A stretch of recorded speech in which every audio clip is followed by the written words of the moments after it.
Vamos lá, vamos começar. Bom, Rodrigo, você é arqueólogo e teólogo, né? Como que você, assim, como que você enxerga a Bíblia como um material de sabedoria humana, assim, de sabedoria até econômica, né? Como que a Bíblia pode ajudar nesse sentido? Bom, você mesmo citou dois gurus da área da economia, do mundo do investimento, que já descobriram isso até antes de mim. E há outros também, com certeza. Eu não, como não é um mundo no qual eu navego com muita facilidade, eu não tenho toda a bibliografia de cor, mas eu tenho certeza, porque eu já vi vários outros expoentes da área de marketing, publicidade, investimento, finanças, economistas, que também têm a Bíblia como referencial para muitas questões de sabedoria. É um livro milenar, é um livro que atravessou séculos, e ainda fala até hoje ao seu coração, e é um livro que ele tem uma dimensão muito grande, porque a Bíblia, aliás, nenhum título foi tão acertado para um livro como o nome Bíblia. Porque a palavra Bíblia, é até uma coisa interessante, Bíblia significa coleção de pequenos livros. E na Bíblia você tem assuntos que dá para conversar com um médico sobre saúde, a partir da Bíblia. Dá para conversar com um psicólogo acerca de emoções, a partir da Bíblia. Dá para conversar com um filósofo acerca de cosmovisão de mundo, a partir da Bíblia.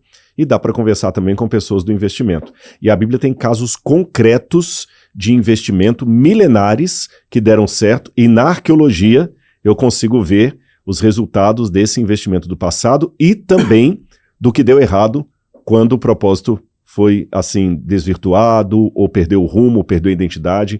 Enfim, há muitos elementos que todas as corporações podem aplicar hoje sem o menor susto.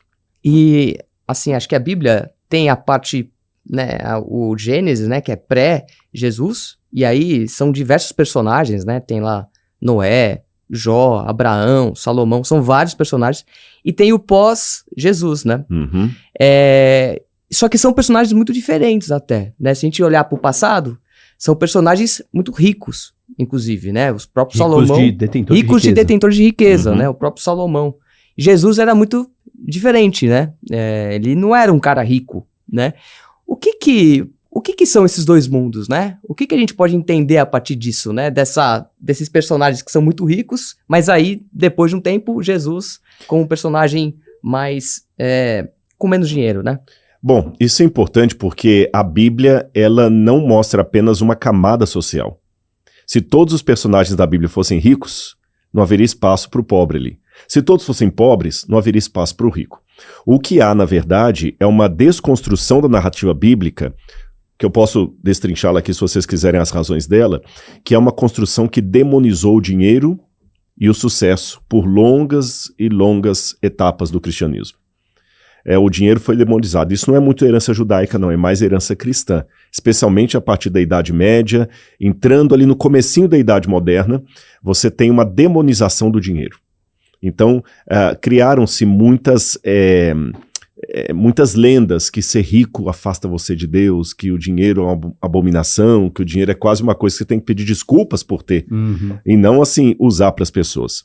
Quando vem no século XVI a Reforma Protestante, você já tem um quebra de paradigmas aí, porque pelo menos o capitalismo começa por um berço protestante, né? Max Weber está aí para contar a história, né? O Capital e o Protestantismo. O próprio Lutero falava muito sobre finanças, rompeu com aquele vínculo medieval anterior da pobreza franciscana, que é o nome que se dá geralmente para isso, né? Como o ideal da pobreza, é o voto de pobreza mesmo, absoluto.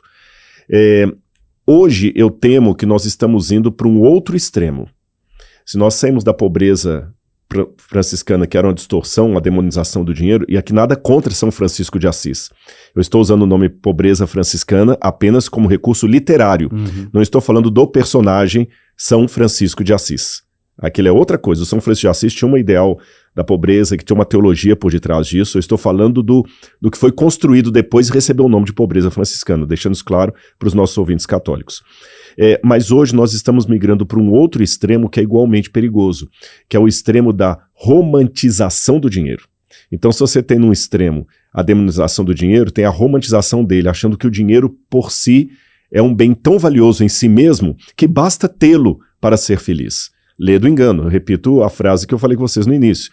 Um sujeito, ele pode ter dinheiro, pode ser um excelente investidor e ser um péssimo caráter, um cara que eu não queria na minha mesa para tomar um desjejum comigo. Agora, a partir dos exemplos bíblicos que você deu, Você falou do Antigo Testamento, falou de Jesus.